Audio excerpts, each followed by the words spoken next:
Experiencing a black screen, no audio, or random system resets on your GMC infotainment system? These problems often stem from software glitches, overheating, or connectivity issues. First, perform a soft reset by pressing and holding the power and volume buttons for 10 to 15 seconds. If that doesn't work, a hard reset involves disconnecting the vehicle's battery for 5 minutes. You can also try a factory reset through the system's settings menu. Check the My GMC app for over-the-air updates, ensuring your system has the latest bug fixes.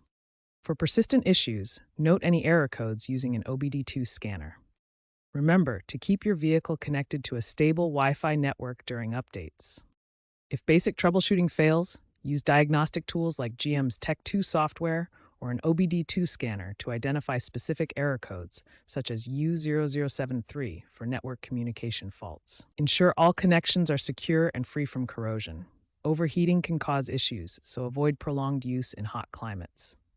If Bluetooth updates cause problems, try a software rollback via USB. For recalls, like the 2024 Yukon Tahoe climate control module issue, schedule a dealer flash. Prevent future problems by performing regular software updates, avoiding extreme temperatures, and monitoring system performance via the MyMC app. AI integration in newer models aims to predict and eliminate many bugs automatically, reducing the need for manual intervention. User forums can offer valuable troubleshooting tips, but always prioritize official GM updates and recalls.